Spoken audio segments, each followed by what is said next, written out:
Thank you. Well, thanks for coming back for this next session. As you see, it's Margot Hodson, who took a degree in geography and then studied theology. I'm always impressed by people that manage to get advanced degrees in two different subjects like that. She was particularly interested in the Jewish background to the scriptures, and she's been working in full-time Christian ministry in various ways for 16 years. Now she's chaplain at Jesus College in Oxford. And I first got to know Margot on the John Ray initiative, where we're both directors on it, which is a great initiative. If you don't know about it, it's concerned with putting a Christian approach to the environment, and it's got a really good website, jri.org, quite easy to remember, which has a lot of good material on theological and practical background to environmental care. And no doubt Margot's going to distill some of this for us today, so I'll hand over to her. Thank you. Well, thank you very much for inviting me. I was very daunted when I saw I was on the day that was going to be looking at evil. I thought evil comes up and they bring the vicar in. I hope it's because you think we might have thought deeply about it and not had a lot of experience of it in different ways. Just to give you a rundown of what I'm going to be speaking on today, I'm going to first of all investigate this concept of a fallen world, look at considerations both from creation and also the fall of creation. And in that I'm hoping that everyone here is familiar with the first 3 chapters of Genesis, the creation of the world in Genesis and also the fall. If anyone isn't, just wave your hand and I'll do a quick sort of summary at the relevant bit. Great, right, thank you. I will make sure that I fill you in. Then I'm looking at ethical approaches, linking that to personal responsibility, New Testament approaches, thinking about future restoration, and then our responsibility in the light of this. So I can do all of that now, it's not bad going. For methodology, I'm wanting to use both Jewish and Christian sources. I'm doing that partly because I felt it was in the spirit of today and of this conference when we got people from other faiths here, and it seemed appropriate to draw on other faiths, particularly have an interest in the Jewish faith. But also, I found it very useful because Judaism has been a very earthed religion for throughout its history. It's got a very strong sort of here and nowness about it, and that makes it particularly relevant to learn from as a Christian, I find, in terms of environmental theology. No doubt as well, you'll be aware that a huge number of scientists have come from a Jewish background from history, and that also, what has shaped that worldview is also relevant from that point of view. But I am a Christian, I'm not a pluralist, I will be taking a Christian interpretation of it. If that frustrates you, do look at Jonathan Sacks' book that I put on the reading list that is about responsibility from a very Jewish perspective. There's also a very good website on ecology and religions on the Harvard University site, and that has a lot of articles from all the different religious perspectives on ecology, and you might find that an interesting one to look at. If you just put Harvard Ecology and Religions into a web browser, you'd easily find your way there.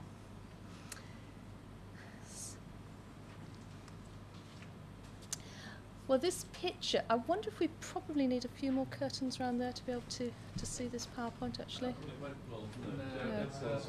Is that an all the way around? The only disadvantage is it would change the balance. Oh, right. Well, we'll leave it then. That's okay. This picture is a view from our flat in Oxford last Saturday afternoon at about 3:30. We live on the Woodstock Road, which is a major road leading into Oxford. It's an old road with a deep camber. For non-English speakers, that's from the middle of the road to the curb is a deep dip, and it was it became a raging torrent. The water was right across the road. It was about 6 to 8 inches deep in places, raging down the Woodstock Road, and you can see the effect on the cars. We have a huge beech tree just along that we see from our next window. And the whole of the top of this tree is a 150-year-old tree. The whole of the top of this tree was moving. And as a good geographer, I thought of my Beaufort scale and decided that was at least 4, 6, gusting up to 7 or 8 in places. And it was a worrying experience, I can say. Well, we can't say that is the direct result of climate change. What we can say is that the very hot summers we've been experiencing, some of these very freak weather conditions, are the sorts of things that you will expect if you have a climate change with a global warming of the climate. And so it's a sort of different way round, if you like. The same with the hurricanes you've been experiencing in North America. You cannot say that they are the result of climate change, but if you have a heating up of the ocean, you're going to get conditions where you will have more severe hurricanes. And so those are the sorts of ways you can look at these things. What other things contribute to fallenness? Because climate change is not the only problem. We can think of biodiversity loss, which is a major issue environmentally at the moment and reaching crisis proportions. And general issues of environmental degradation. I mean, one that is a very serious problem is soil erosion, when I think the soils of the world are being lost so rapidly. They take thousands and thousands of years to develop, that we are in a crisis situation with that. And of course that leads on to all sorts of issues of agriculture and food provision for the world. And it's often the poorest parts of the world with the highest populations that have those problems. And all of those, if you like, have got some human element to them. Climate change obviously has a natural element as well. But there are issues of natural fallenness, things like tsunamis, earthquakes, the cruelty that you get within nature, and the issues of death and decay. And all of these make up things that you might say that people coming from a Jewish or a Christian perspective will see as issues of a fallen world. Now, taking the if you like, the ones that are non-natural, and kind of the those first three issues, putting a kind of human induced in front of the climate change, if I can put that in your imagination, what things contribute to that fallen state? Well, I think pressures from industrialization, no doubt, have an impact on that. At the moment in China, there is a new coal-fired power station being built every 5 days. And we can look out to those over there. The energy use we use per head in this country vastly outweighs the energy use being used per head in that country. So there are a lot of problems with industrialization. In 19th century Britain, there was a phrase that was used. It needs a Yorkshire accent, because it was, where there's muck, there's brass, which I'll translate for the non-English speakers. Where there is where everything is a complete mess and dug up and horrible, like the awful industrial cities that we had in 19th century Britain, coal mining areas, things that you now get in other parts of the world that perhaps we've cleaned up quite a lot superficially in this part of the world. Where there's muck, there's brass, there's money to be made from those sorts of things, and that inevitably puts a pressure on the natural environment. Then consumption and energy use. I sometimes think there's a phrase, treading lightly. I must admit I'm treading guiltily most of the time. It's, if you think about simply the energy that we've all used so far today, and the energy we're using at this moment with our air conditioning, our filming, all of which are, we're strongly benefiting from. We're using an enormous amount of energy all the time, and that is putting pressure in terms of emissions.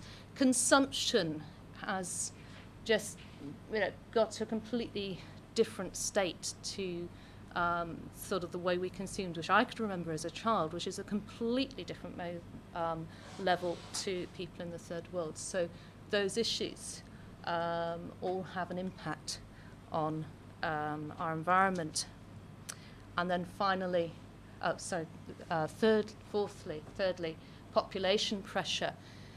Population has doubled in my lifetime. It is going to go up by that same amount again, probably by the middle of this century, and it will be stabilizing by about that point. So in the 1960s, it was 3 billion. It's now over 6 billion, and it will probably stabilize in the next 50 years at about 9 billion. And that means we've got a lot more people to consider and to look after on our planet, and they're each putting, a pressure on. They've each got footprints, if you like. The more footprints, the more impact you have on the environment, and it's something we need to consider, especially as population rise has been greatest again in the 2/3 world, where there's maybe least ability to be able to expand the resources to deal with the increase in people. And so how do we, sensibly look at that issue? And then finally, war, which I think at the moment, with the very serious situations we have, not only in the Middle East, but that's the one that's probably most in our minds. We know that has a devastating impact on the environment. There is a Christian environmental base in the Bekaa Valley that was set up after the war with Lebanon, and it's been doing an amazing job in that area. They said that you had kind of water pools that were sort of rather circular when they first came there. The couple leading that have had to come back. They're coming back to Britain, we've just heard, and will probably be out of Lebanon for quite some time. And that area where a lot of environmental work has gone on, you just wonder what's going to be happening to it. The environmental results of war are devastating alongside the humanitarian results. But the term fallen is using theological language, and so I can't sort of continue as a kind of a geographer taking you through all these things and giving you a nice overview and a synthesis and coming up with some wonderful solution possibly to it. We need to engage in this theologically and to think what it means and what it might say that's underlying a lot of these issues. I think there's a sense of a lost perfection. There's a real sense amongst people of many different backgrounds and many different faiths that the world is not as it should be. And one of the positive, I think, effects of our modern Western postmodern culture, whatever the negative effects might be, is that people are seeking in the West to regain a lost spirituality. People are wanting to find some kind of reconnection with something that is greater than themselves. And I think Christians would see this seeking after that reconnection as a sense of a broken relationship with God and a sense of trying to reconnect that relationship with God, trying to somehow put things back to right, somehow work out what has gone wrong, how can we solve it. And then inevitably the concept of evil rides very big in this, natural evil and moral evil, and fundamentally the concept of a fallen world is a concept where you've got one where there is the presence of evil, and this has an impact on the environment and on our relationship to the environment. And evil draws on images, particularly of the third chapter of Genesis, that talks about the fall of creation. And I'll talk about that later and explain that a bit more fully. But that follows the account of the creation. And in the first two chapters of Genesis, we have a dual account of creation. We have one set out very cosmically, and we have one set out through a story of the creation of Adam and Eve and how that comes to work out our responsibility within that creation.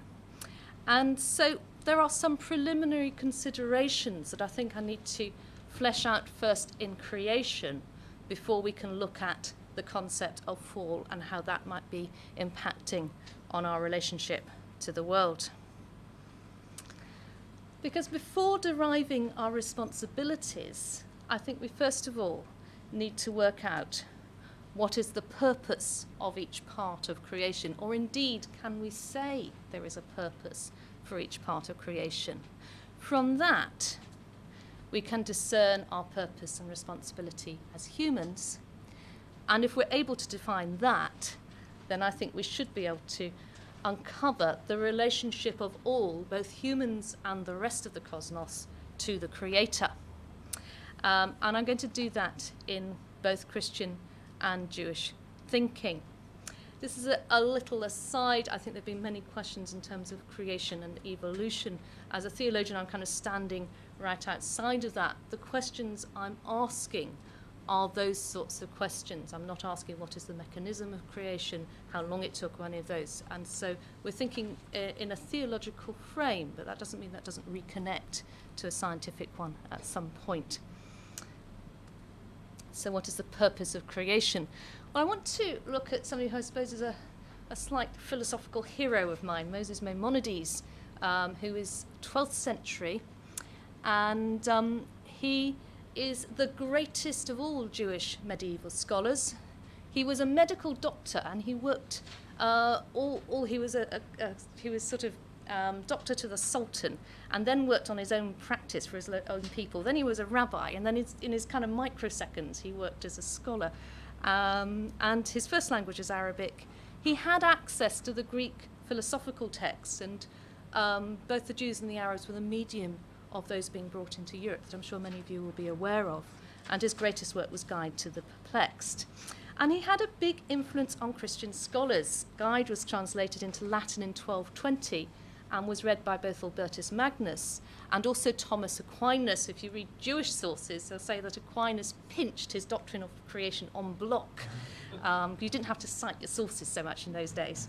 And so a lot of Aquinas' thinking, I'm sure, has been influenced by Maimonides. I'm not an expert on Aquinas or Aristotelianism, so if any of this has resonances, do feed that in and we can pull those thoughts. But what Maimonides did, and why it's interesting for the environment, was he took Greek Aristotelian systematic approach to nature, and he welded that together with his Jewish biblical doctrine of creation. And he was also very well read and influenced by Islamic philosophy. He was particularly a great admirer of Al-Farabi, and so there's sort of influences coming in there. So he was a great sort of synthesist, if you like, and his work showed that. He rejected an anthropocentric approach to the created world that existed amongst most of the scholars that he would have read. He particularly strongly refuted Saadia Gion, who was a 10th century Jewish scholar, and he took a very different view. And he was very logical. He thought it out through purpose, and this may well be a very familiar argument from other sources, that I'll just put it out for you. First of all, he said that anything created requires an agent of creation and a purpose. An eternal being needs no agent of creation, and therefore it's impossible to derive purpose. So God is, as eternal being, no creation, and therefore you can't say there's any purpose to God at all. He simply is. But anything in the created world has a being, has a creator, and therefore has a purpose. And so he searched for ultimate purpose, and he was quite hierarchical. He felt each living organism served not only future generations of its own, but also higher species. Animals eat plants, higher animals eat lower animals, humans eat the lot, sort of thing. And he saw that as working towards perfection, and he saw the greatest perfection in humans. And so he said, what was the purpose of humans? Is it to serve God? And we see that in the Westminster Catechism, of course, to worship God and enjoy his presence. Well, he said it couldn't be the purpose of humans because it would mean that God needed perfecting. And so God had some unmet need that he needed to create this universe for. And that's typical of some of the other Near Eastern creation accounts, that the gods needed this kind of worship and serving. Maimonides rejected that because his God was completely self-sufficient, didn't need anything from outside. And therefore, humans could only be perfected through serving God. And therefore, you had to say that what you've got is, if you like, a closed system in your universe of no external purpose for it, but you have got a creator who has created it. And therefore, all you can say, or the great thing that you can say, is that the purpose of all creation is simply God's will. God didn't need to create, but he wanted to. And that's why we have our wonderful universe. And in the guide, he said, he kind of sort of thought about God's thoughts and said this as if he was God. Everything that is described as my work has been made by me for the sake of my will and for no other purpose. It's amazing. This was in the 12th century that he was saying this. So what conclusions can we come to? Well, first of all, I think he came to the wonderful conclusion that all creation was made for the glory of God. And he quoted Isaiah chapter 43, verse 7, that all who are called by my name, whom I created for my glory, whom I formed and made. And so he said all beings, all parts of creation were created for God's glory. Therefore, it glorifies, it worships God by fulfilling its created function. I've added the word worship and also Psalm 148, because that's a wonderful psalm that commands all of creation, even mountains and winds, to even hail and lightning, I think, to worship God. And it worships God, it glorifies God by fulfilling its created function. And out of that, he derived the concept of intrinsic value, which is a kind of the key basis to my understanding of the environment and why we should care for it. And again, in the Guide to Perplexed, he said this: the universe does not exist for man's sake, but each being exists for its own sake, and not because of some other thing. And so having established that, having established the kind of independent value of things other than humanity, he then felt that human use of the environment should be tempered by ethical considerations. And in his halakhic, his practical legal writing, he wrote that you should even assist an enemy to unload his animal if it's collapsed under a burden. And he said that you should look after animals, and that should take priority over keeping the Sabbath. He had a slightly lower view of plants, because he did have this sort of hierarchy, and he did say that if you have a tree that is threatening your house, you can chop it down. So he's very practical, Blake. But he didn't do so in a profligate way. He was saying you should look with a caring, sensible approach to creation. You shouldn't be using it entirely for your own ends. You should use it thoughtfully and ethically.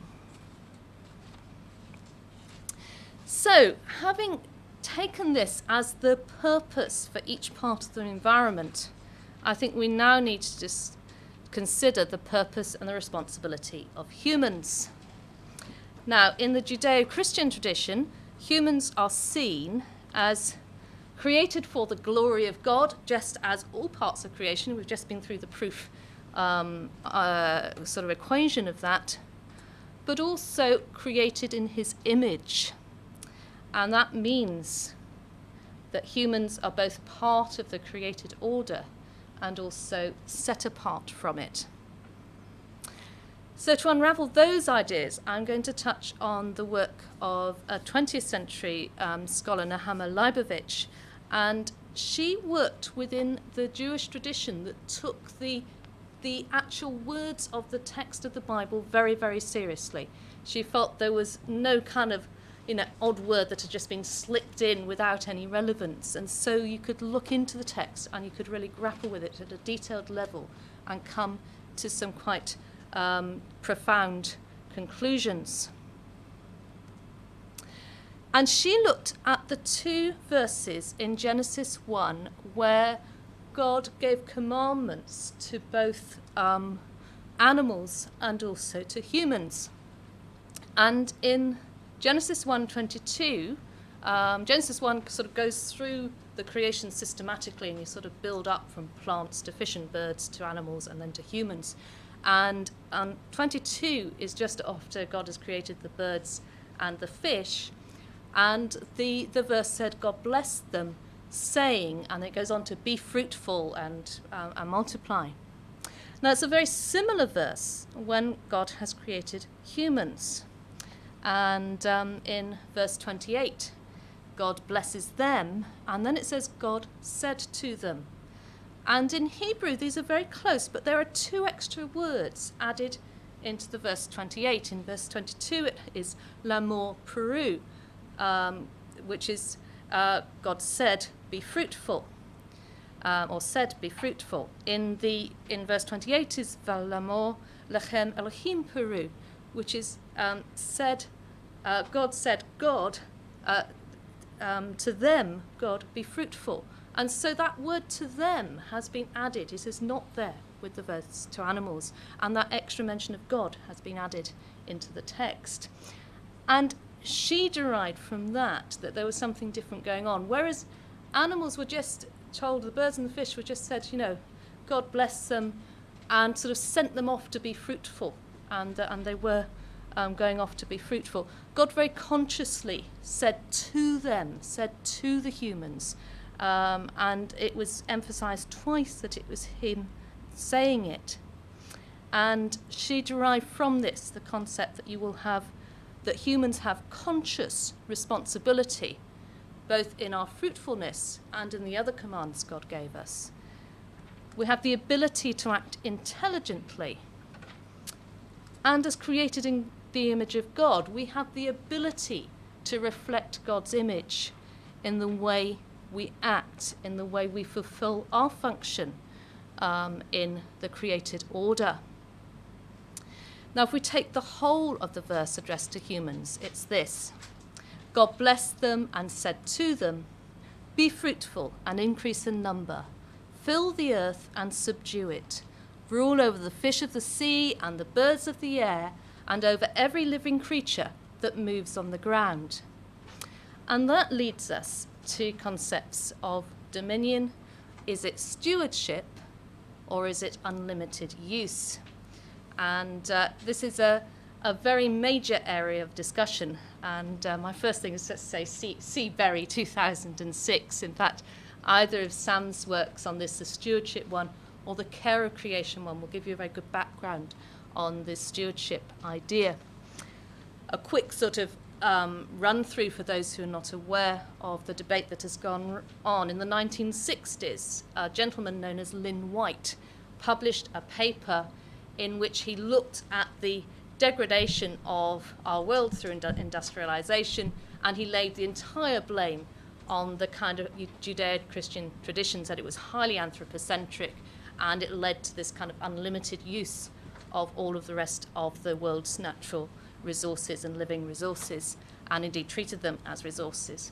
Now, that's been refuted exegetically by looking at the biblical text very thoroughly, very well by a number of people. It's also been looked at in terms of reception history, because it's one thing to say what the text of the Bible really means. It's another thing to say, well, how have people seen it? What do they think it's meant in history? And how has that caused them to act, sometimes in quite positive ways, sometimes in negative ways? And there's more debate on that end of it with Lynn White's work.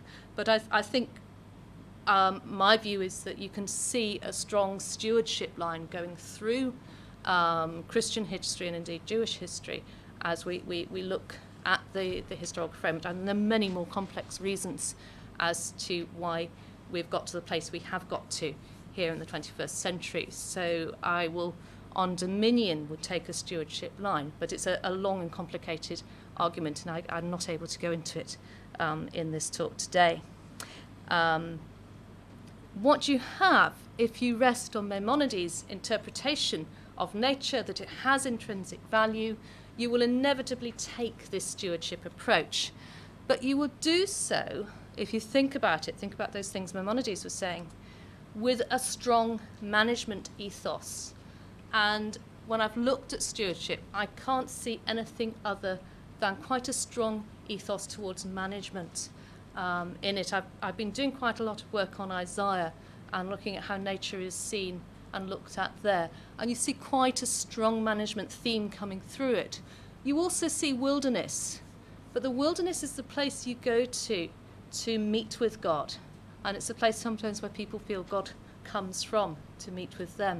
In terms of your day-to-day living, it is one of managing the natural world around you, looking after the natural world around you. I was talking about this in Oxford with some Christian students from the States on a summer school, and one of them said to me, "Oh, but," she said, my brother, he's on a wilderness management course at the moment." And I said, "Well, that says it all, really. We even manage our wilderness in the way we look after the world now." But that is part of our biblical command. And it is a positive concept of management. It is a caring concept of management. When God allowed the Israelites to have kings, they weren't to be abusive rulers of their people. They were seen to be kind of caring enablers of their people. And I believe when God gives us a dominion, a call to manage our earth, it is to be a caring enabler and not to be an abusive ruler. And that comes out very much from the second chapter of Genesis, where we've got a wonderful image of God taking the first male and the first female and placing them in a beautiful garden to live in. And it says this: "The Lord God took man and put him in the Garden of Eden to till it and to keep it." In more modern language, that would be to work and to keep. And one of the American scholars, Carl DeWitt, has sort of dug into these words and brought some lovely meanings out of them. The word to till, avodah, literally means to work, but also to serve. And in the context of serving God, it actually means to worship. So this idea that you till, that you work, that you serve as you sort of tend the land, is quite a deep word to think about. The other word, keep, only appears one other time in the Old Testament, and that's in the Aaronic blessing, which is "The Lord bless you and keep you," a very lovely blessing, which I always end my evening service of in chapel in Oxford. And it means to kind of watch over and to nurture, if you like, to give life to enable, to let spring up. It's a wonderful, protective, nurturing word, the sort of word those of you who are parents might recognise in the way you might seek to bring up children, or indeed see your own children bring up theirs. So in summary, what does this say about relationships to the Creator? And just a very simple diagram of God, humans, and I put earth and the rest of creation. I'd like to put kind of cosmos there, but I think it kind of gets so cosmic then we forget about the immediate environmental needs. I put the rest of creation because as humans we are part of creation. I think it's important that we don't kind of separate ourselves from it. So having set out those preliminary texts, what can we say has gone wrong? What has happened? And we need to look at the impact of the fall. The fall comes in the third chapter of Genesis, where you've got Adam and Eve living in this perfect Garden of Eden, and there is one tree that they're not supposed to eat of, and Eve, it's always the woman, Eve is tempted to eat of this tree, and she does, and she persuades Adam to, and they immediately experience a fall from grace, a terrible fear of God. They go and hide in the garden from him, and he then has to ask them to leave this garden because there's also a tree of eternal life, and if they gain that, having had the tree of understanding good and evil, the consequences would be awful. And it's the most tragic story of the breaking down of the relationship between God and humanity, but also the relationship between humanity and the natural world. All those relationships I put up in that triangle get broken in the fall. And both humanity and the earth suffered from human sin. the earth began to produce thorns and thistles. For those with a kind of paleoecology, beginning of agriculture kind of background, you can think, well, of course, until you had agriculture, you didn't have weeds, because until you wanted to get rid of them, they hadn't been invented. That perhaps gets a bit too close. Evil became a reality, and I think from that we can conclude that the effect of our negative actions towards the environment are actually a theological issue. If that's a relationship that was broken in the fall, in that sin, then it's a theological issue how we relate to the environment. The Bishop of London this week has bemused the media by stating that the choices we make in our transport uses are moral choices, and maybe going on too many air flights and maybe, running a gas-guzzling Jaguar or 4x4 is a moral decision. And the RAC just said, oh, it's a practical one, and couldn't quite understand this, but that's where it's coming from. That's the Royal Automobile Club. So those committed to driving, the car club.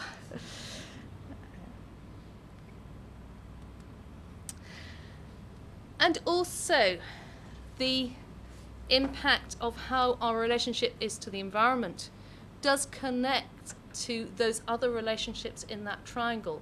If that relationship is broken and we behave abusively towards the environment, surely then that has some kind of knock-on effect on how we behave, how we relate to God, how we relate to one another. It's a very holistic approach that I take on this, that those relationships, if they're out of sync, they're all out of sync.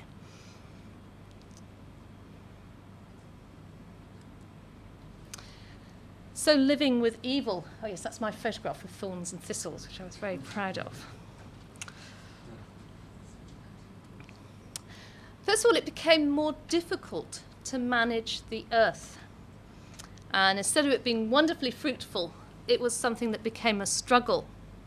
It was simply not possible to restore it to its ideal state. And again, I'm speaking theologically, not scientifically or historically, so think about it in that way. And you've got a tension between competing needs of humans, of the environment, and you've got this ideological separation of the two. And I feel as well you've got a memory of Eden coming here. There is perhaps deep down in people's subconscious a memory of God wanted something to be much better than this. And this leaves us with competing needs of humans, of the environment. How do we balance those needs? How do we do that? How do we approach it? And there are various ethical views that I'll run through quite quickly, because I'm sure many of you are familiar with them. But you can be anthropocentric in your approach to the environment. That means that you believe that humans are of ultimate importance, and therefore the needs and wants of humans must be put before the needs of all other beings, whatever. And everything can be utilised for human benefit. This is the resources approach to the rest of the planet. And it can be used in very industrial situations. It also can be used in situations inevitably where you've got great humanitarian needs and development needs that you will be putting humans first. And certainly, I think ethically, at the point there is a choice between a human and a non-human being, I think ethically it is wholly right for humans to choose the human anthropocentric path at that point. Say if you have got a child and a dog playing on a railway line, I think anyone who saved the dog and not the child, if you could only save one, would be an absolute monster. And that's the ethical strength of that view. But it is putting humans, if you like, first, second, third, and last, and everything else beyond that can be very dangerous with that view. And that's where it comes unstuck. Then you have ecocentric. In an ecocentric view, the greatest importance is the total balance of the ecosystem. And it therefore seeks an approach where the primary importance will be to keep that continued health of the ecosystem going, whether that's at a local level or whether it's at a global level. And so in that sort of approach, it's very strong in conservation projects, and you might cull or you might cut back a species that is becoming dominant. In many of the wildlife type approaches in other parts of the world, you often had to kind of fence things around to stop humans coming in and taking the resources where they're very, very threatened, to enable that ecosystem to re-establish itself. I can remember as a student chopping down rhododendron on Exmoor. Rhododendron is a Himalayan plant, and where it's been introduced into Britain because it's very pretty, it's often completely taken over, and kind of chopping it out to allow the natural, in inverted commas, ecosystem to re-establish itself. It actually is a very human influence one that we have in this country.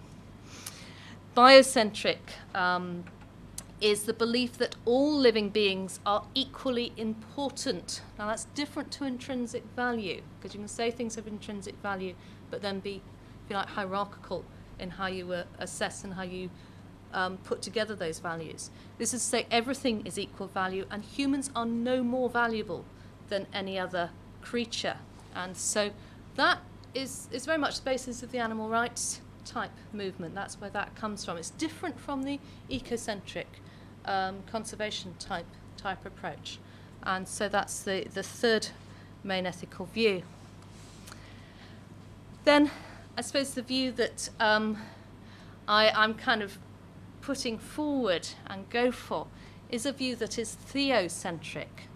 And that places the ultimate value on God and sees that it seeks to balance the needs of humans and other species for the benefit of the whole ecosystem. And by, if you like, taking your ultimate value point outside of that conflict which you often get between humans and environmental causes, and putting it, setting it with God, you can somehow far more easily untangle those pressures that come between how do you balance human needs against environmental needs. And I think it's that theocentric view that I think was actually Maimonides' view, and I think is actually a very biblical view. And I think if I was to conclude at this point, I've got a little bit more to say. I think I'd say that we needed to regain that theocentric approach to the environment. But that's not straightforward, and the reason for this is this issue of the fallen world.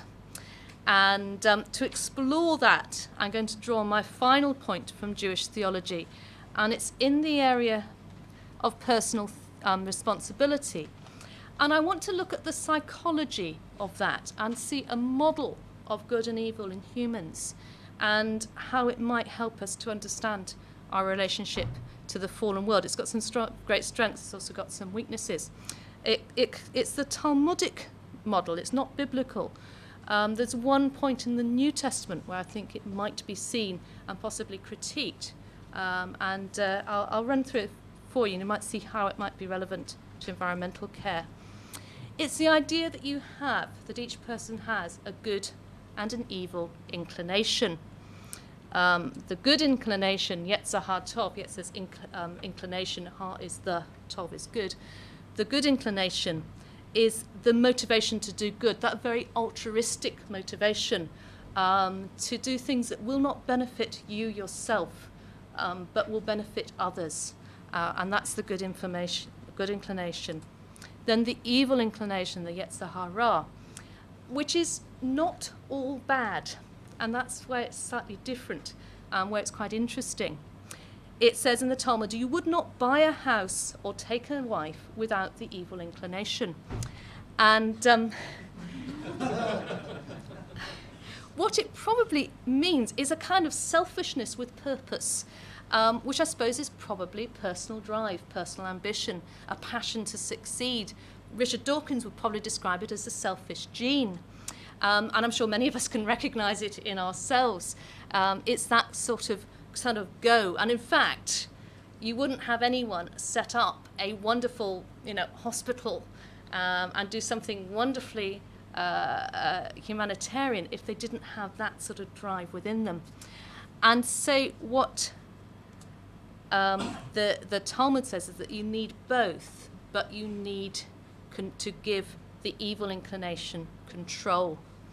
And I suppose part of the upbringing of children is to teach them how to kind of have that self-control, and how to make those choices that will be of benefit to others as well as to themselves.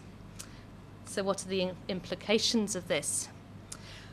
Well, I find it quite interesting because I think it shows the complexity of the relationship between good and evil. It kind of blows through a kind of straight dualism. It's not easy to disentangle what evil is. It's not easy to pin it down to find out where it is. It also shows that evil is within humanity and within every human. And the theologian Tom Wright says the line between good and evil runs through each human being. And we tend to say that, we like to think that we're good and it's that person over there, they're the evil, or we're the good nation and it's those over there that are the evil nations. And I think this kind of blows through that. It possibly gives us a way of acknowledging it. We tend to kind of be very philosophical about evil and about sin and say, it's not part of us, it's over there somewhere. And it gives us a way of kind of actually understanding it. It has a very strong concept of personal responsibility, and that's a very strong feature of Judaism. That's the part of the title of Jonathan Sacks's book, and the idea that you pull yourself up and you do these things. What are the implications? It does have an implication that moral evil can be managed, and I think as a Christian I would have an uncertainty whether ultimately you can manage that evil within humanity. It would be wonderful if everybody could gain that control over those inclinations to evil within themselves, and we'd have a wonderfully peaceful, perfect world. But we've been at it for a very long time, and we don't seem to have got there yet.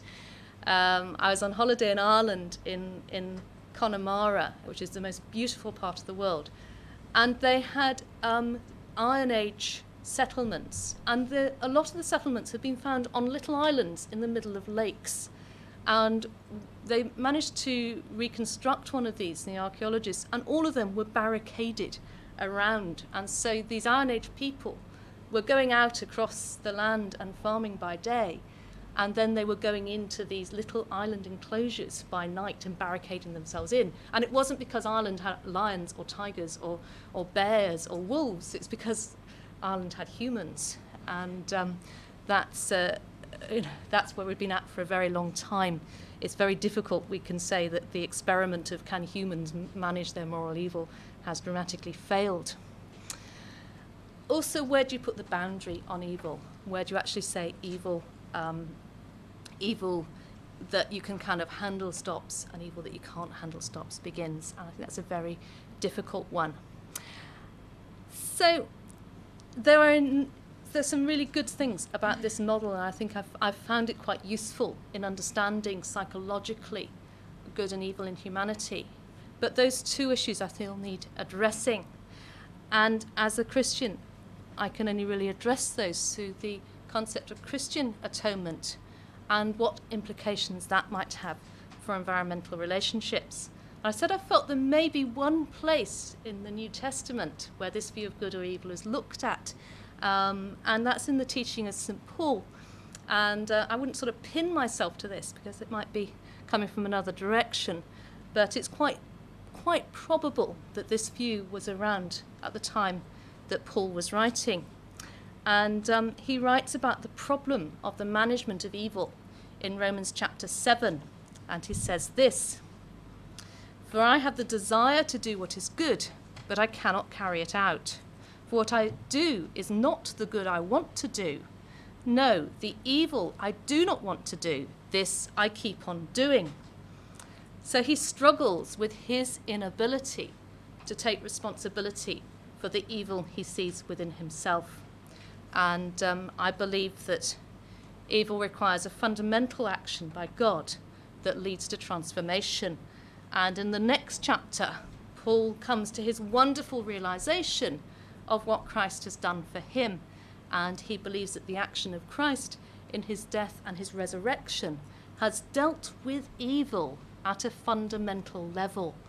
And if you go back to the beginning of what I was describing evil as evil affecting the whole of creation, then if Jesus has dealt with evil at a fundamental level, you can then say that God dealing with evil inevitably results in something positive happening with creation, not simply something positive happening with humanity.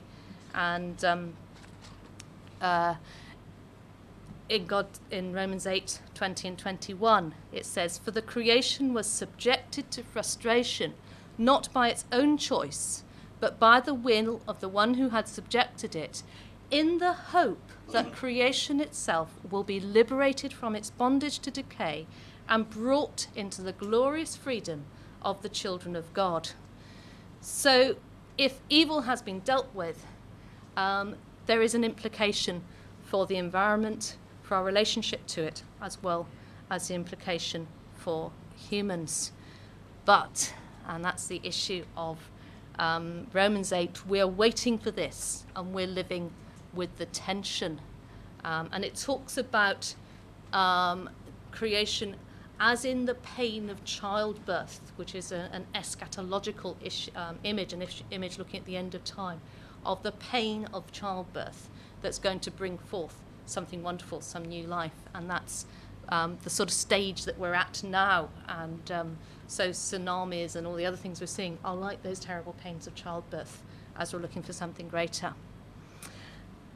And in Christian thinking, we very much base this on the resurrection and on the restoration of evil. Sorry, Eden, not the restoration of evil. Very Freudian slip there.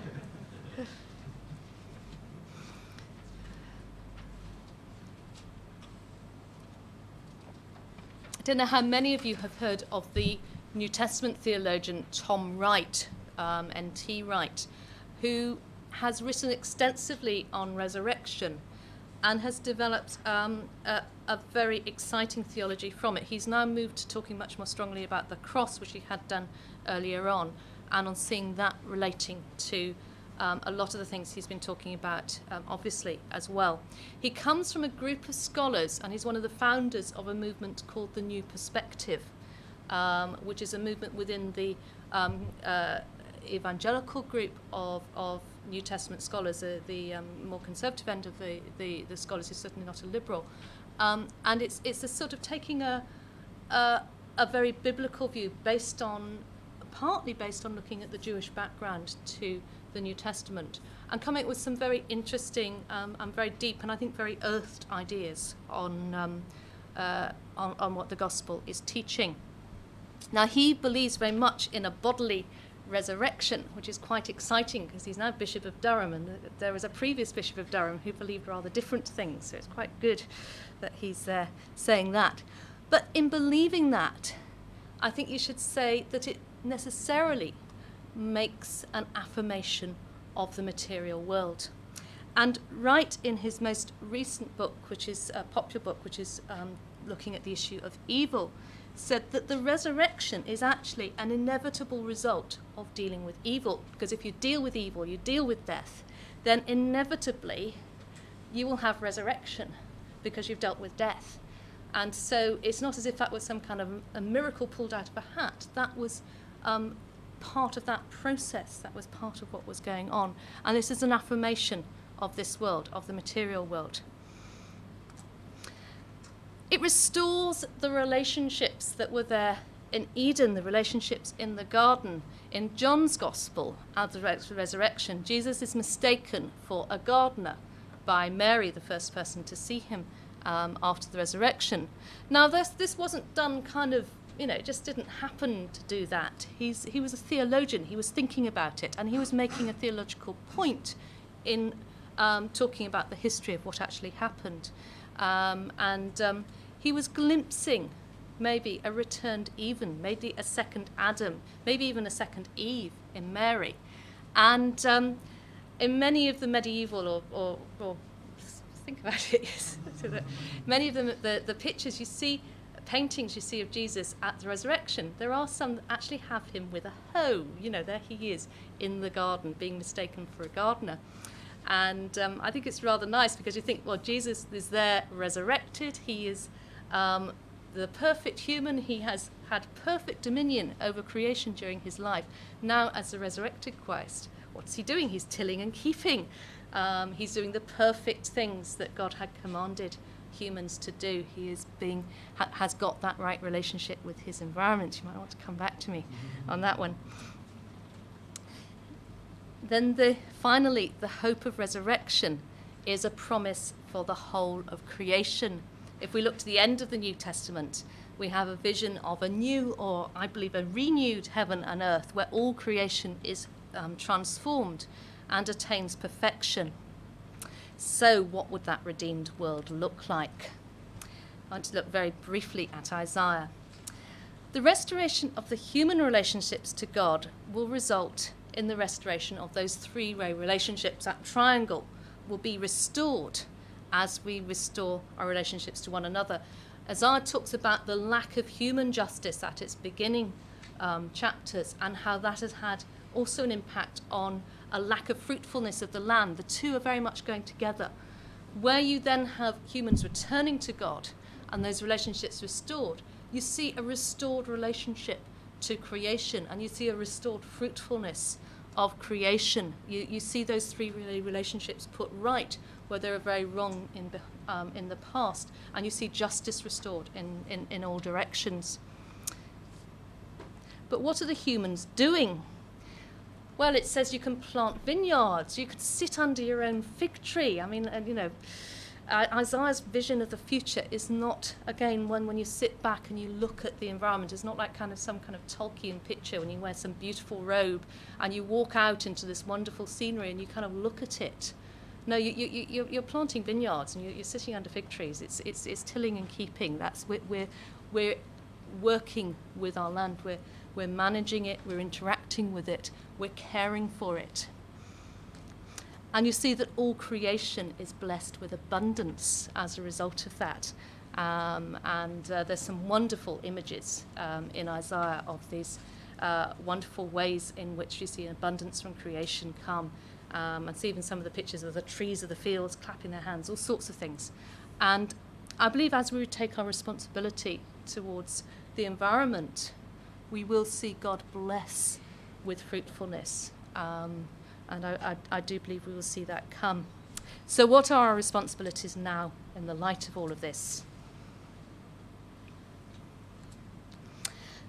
Well, first of all, quite easy to restore those three-way relationships. It starts by admitting our faults, our limitations to God, to one another. I think the old-fashioned word repentance fits very well with all of that. To grasp the implication of God's atonement for ourselves, but also for all creation, and how it affects everything holistically. And then to act holistically towards people and planet in the light of God's commands and Christ's actions. So that's working out that theocentric ethics.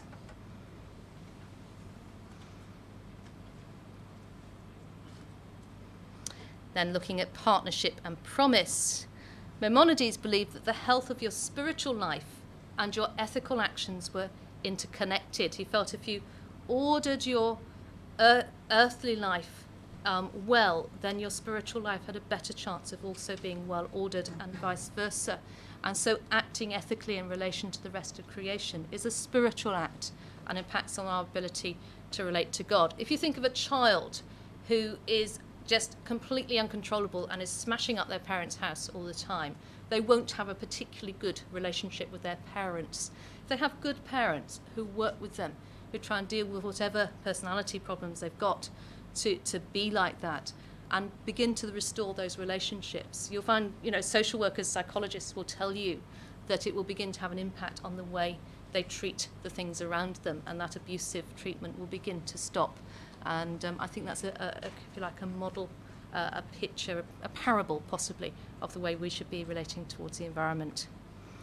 And as we act, God will act. In 2 Chronicles chapter 7, it says, if my people who are called by my name humble themselves and pray and seek my face and turn from their wicked ways, then I will hear from heaven, forgive their sin, and heal their land.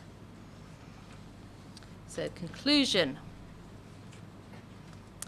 I believe that we have a responsibility for the environment, that it needs to be worked out through management. We can't just kind of leave things alone and say if it gets bad, we'll do something about it.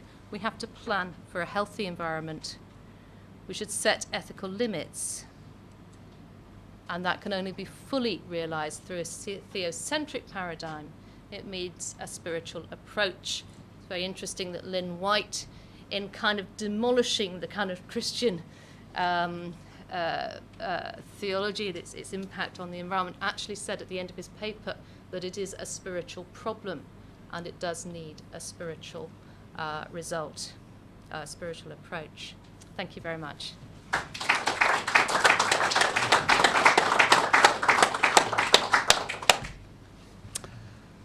Thank you very much, Margot.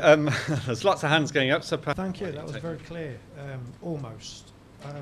On your list of competing needs and ethical views, we could perhaps pencil another one on the end of that, and that's America-centric.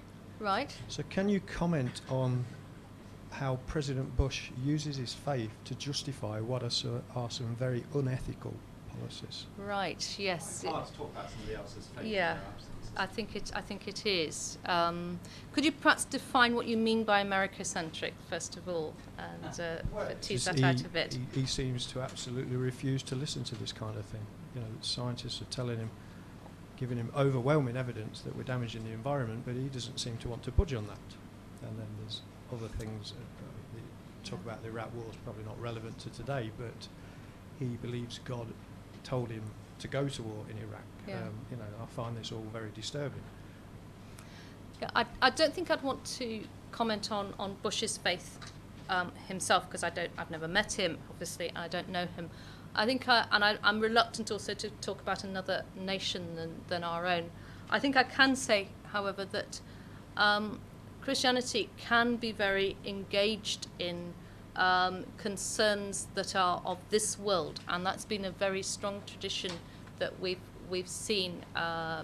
People like William Wilberforce, Lord Shaftesbury in the 19th century, very engaged in trying to work their faith out in terms of ethical involvement in the world. There has also been a very pietistic tradition in Christianity that has seen primarily, if you like, that kind of human-God connection bit as a bit they're working on, and that can lead to a slightly different approach, and it inevitably will lead to very strong values of personal morality, but it can lose that third part of the triangle. And where you have that, you can have some things happening differently. Obviously, if you've got a plane rather than a triangle, you're going to have different things coming out of it because you've got different value structures, and you've got a very anthropocentric value structure. And so those sorts of issues are around, but I wouldn't want to be more specific than that, because I think I'd rather hear from somebody who was themselves an American national, I think, to be able to put an answer to that one.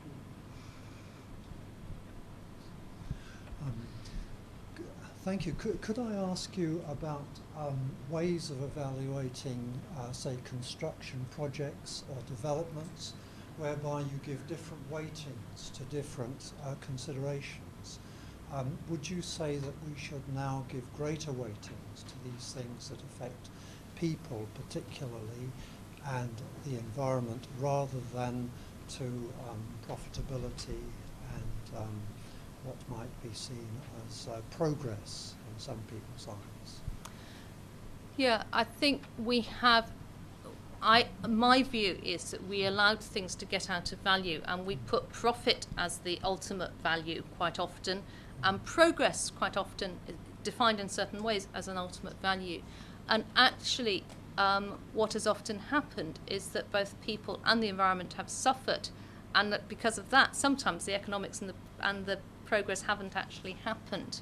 And I think we do need to gain a more holistic view in the way we approach things, because if we If we don't, we are seriously endangering the future of future generations of humans, apart from future generations of other species. And so I think we need to kind of regain a balance in all of that. So they would be more negative weightings.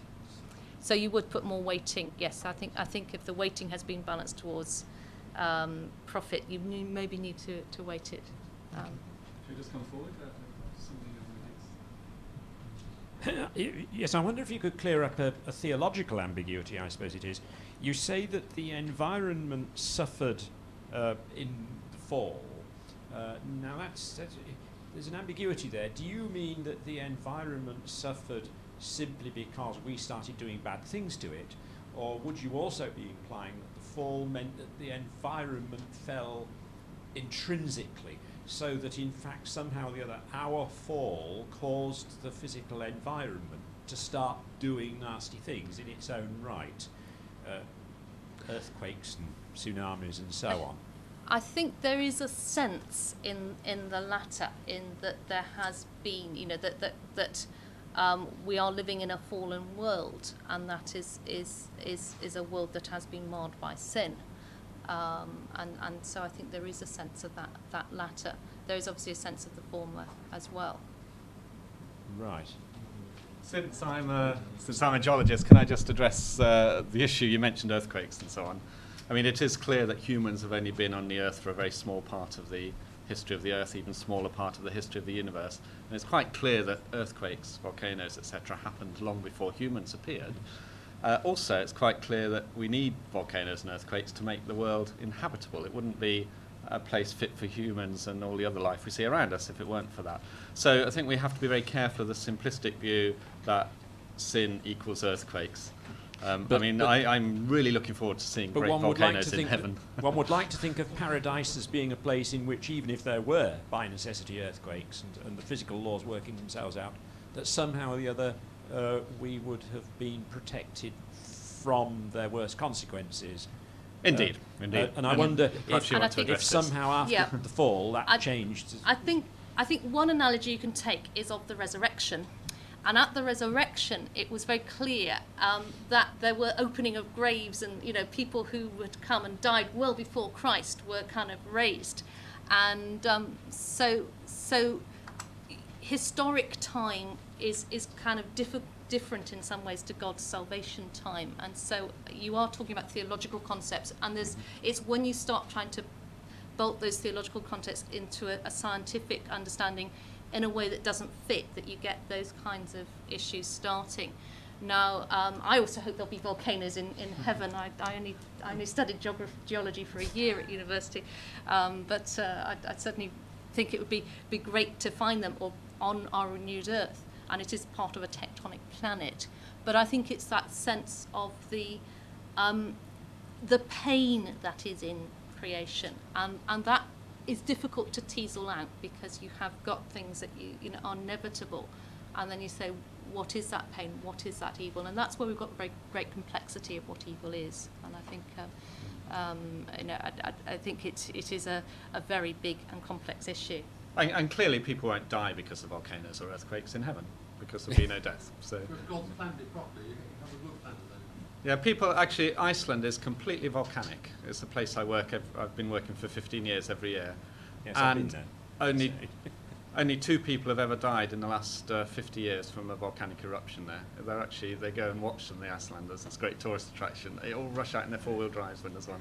So, that's perhaps an example of a place where volcanoes happen, are great, and they don't kill people. Anyway, let's have another question. Sam.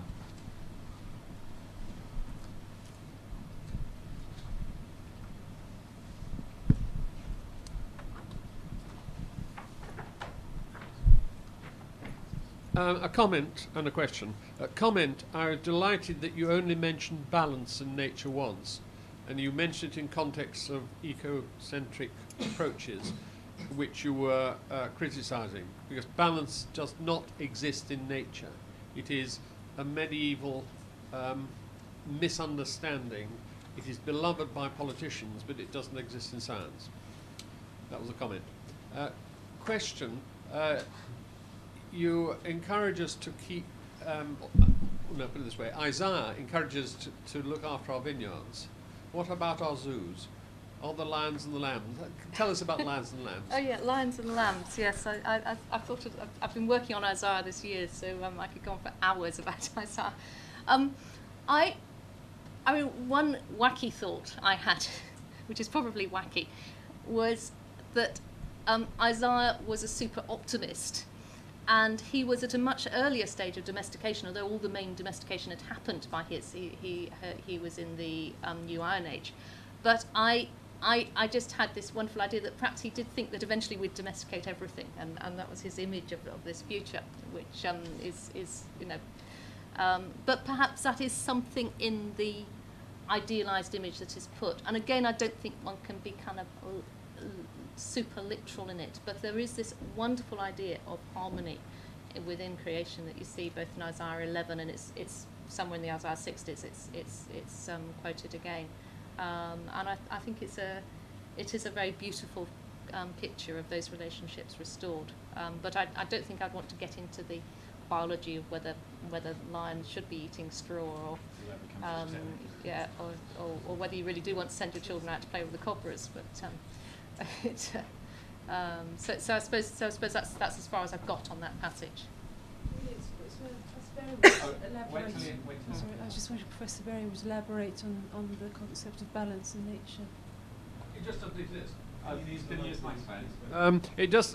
This is a question on balance and nature. There is no such thing as balance. There's enormous inertia because the system is so big. But there's no sort of automatic spring back to something that is idealised that was before we disturbed it before the fall. And you've only got to think of islands from this point of view.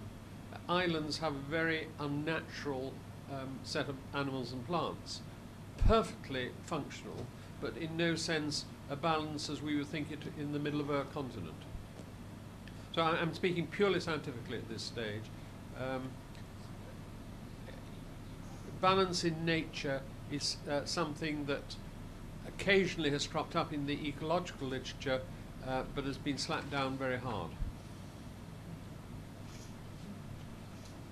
More questions?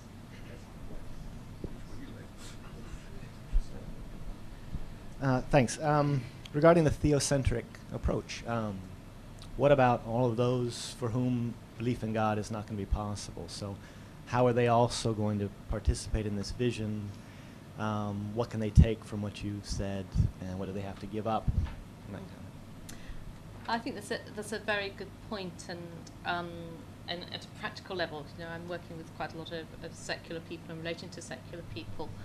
I think I would say that my view is that what we have got at the moment with the environmental crisis, with particularly the issue of climate change, and then its knock-on impact on everything else, and the way that, you know, all those issues sort of come together, is a very serious one, but one when we will only kind of take action when we believe in its seriousness. You know, we looked at the different competing issues of economics and human issues, environmental issues.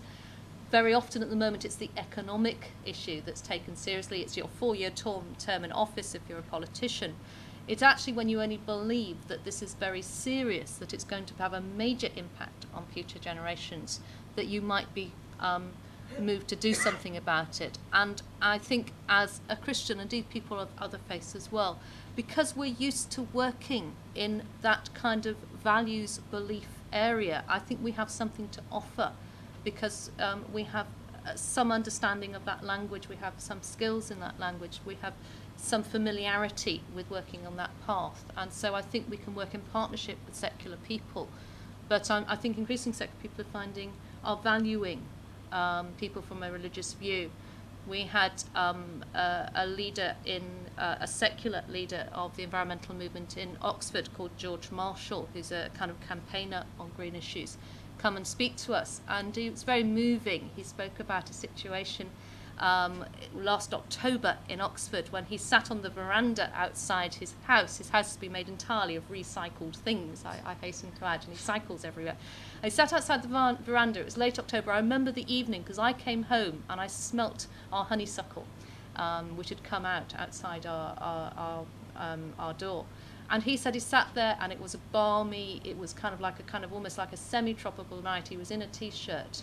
And he said he suddenly believed in climate change. Now, this is a man who's been campaigning on it for about 10, 15... I mean, he's the sort of man who'd lie down in front of bulldozers and, sit up trees in his youth. He's now much more kind of political.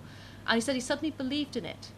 And he said it was like a conversion experience. And he suddenly understood something of a faith point of view that he hadn't understood before. And he came to speak to us because he said, we need you, because you understand faith, and that's what we need to make the rest of the world change. So I think there is that sort of valuing that we can offer in working alongside those others.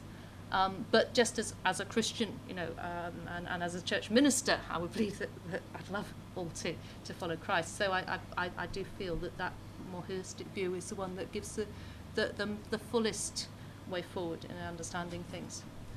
And if we might just take up a practical example. Oxford, I read, had something of a furor over animal testing. Mm-hmm. And so how might what you said affect animal rights, and then in the very particular case of science using animals for research? That's an area I'm not an expert in, and I wouldn't want to be drawn on that area. So I think there may be someone else here who could give a much better answer on that. But it's animal rights comes from that very biocentric ethic. I'm not an expert at all in that. Do you want to say something? You use animals.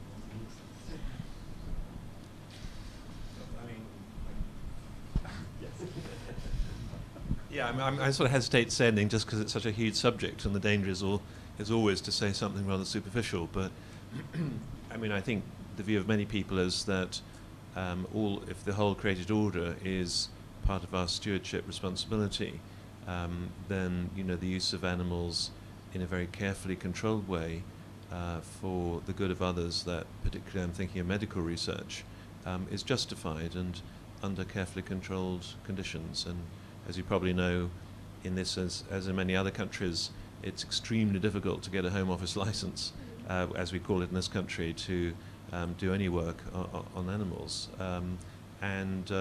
But I think that expresses the Christian view. This is something to be done with a stewardship principle in mind, that it's only to be done when it's very well justified, and when there are very good ends in terms of healing human disease and so forth. So that's the only comment I think I want to make. Thank you. Can you pass it behind? You didn't mention James Lovelock and Gaia. Is that because the idea is not important enough, or is it perverse? Yes, Gaia. Couldn't mention everything.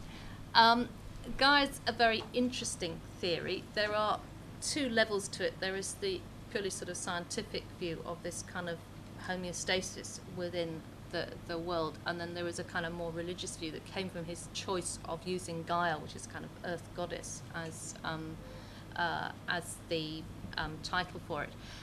I think, having just heard Sam, who could probably give a much better answer than me, would be able to give a much better answer than me on this, I would say it does presuppose a kind of a balance within nature that is going to be restored. Is that correct? And it's very difficult to tie down scientifically. I know my husband's supervised a number of projects as second supervisor for someone else with Gaia things, and he says it gets quite complicated to actually try and tie down those kind of scientific things. So it's something I sort of I'm not that drawn to from that point of view. The more religious view is a panentheist view, where you see that God is in the earth, and indeed it is the kind of earth mother type God in the earth, and that is of course very different to a Christian view, which is of a creator God, but not of a God that is actually in creation, but a God who is interrelating with his creation. So that would be my views on Gaia, but I'm not an expert on it at all. It's also true, isn't it, as you've probably seen from the newspapers, that after many years of James Lovelock putting forward the Gaia view that everything will work out right and planets control their own system in a holistic way, in the last year or so he's come out saying, well, actually I think that humans have really thrown the planet out of kilter. Unless we do something immediately, we're going to burn up. I mean, almost a complete switch in his view, which I think in some sense shows the emptiness of having a scientific view without a faith view underpinning it, actually. So it's an interesting attitude. Now you see lots of response to that. Do you want to, Paul, and then Rodney? I think that's not entirely fair to James Lovelock. In a previous Maybe it's book, not entirely fair, yes. talking about the care of the planet like a doctor would care for a patient, you know, and there are things that you can do, and sometimes the patient's illness will get too severe. And I think you can say that Lovelock is very concerned for the planet, obviously, from what he's doing. He is very depressed, I think, at the moment. Yes, no, that's the aspect of it that I was trying to draw out. He's very depressed at the moment. I mean, I thought my point was really that surely it's to do with timescales. I mean, in terms of the homeostasis thing, it takes a long time for the negative feedback or whatever to work through, whereas what we've done to the planet has a massive impact over a very short time scale. We've really done sort of something tremendously damaging. No, that's correct. Yeah. Yes, I think that's and that's the overall impact of climate change and things, because climates have changed in the past, but it's the rapidity that we've got now and the impossibility of species adapting to it in time that's the very serious issue. It's 3.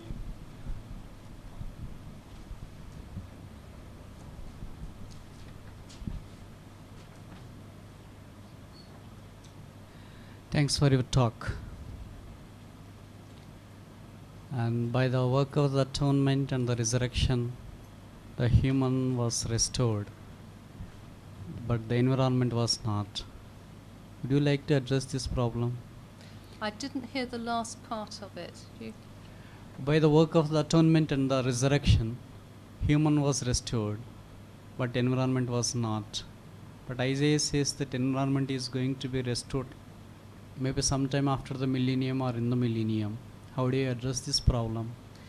Right. I think the Christian teaching on the atonement is that Christ in his sacrifice took on himself the sin, the evil of the whole world, became the focus of it and saw it to its end and overcame it. And so in a kind of an eschatological, in a kind of beyond time framework, he has therefore dealt with evil, and he has fundamentally squashed evil. But we're not living at that eschatological endpoint. We're living in the tension, and we see both in terms of human suffering and in terms of things within the environment and things between the two. We see some appalling and some terrible suffering, and I think that's the theological kind of dilemma that we're faced with, and the pain as humans that we're faced with understanding and living with that, and trying to actually work out how we live justly in the world that we've got, but with that resurrection hope that Jesus has dealt with that evil and has promised ultimately a salvation or restoration. So it's eschatologically it is a now and a not yet that we have. Well, thank you, Margot. I think we should stop now and break for lunch. So let's just thank Margot again.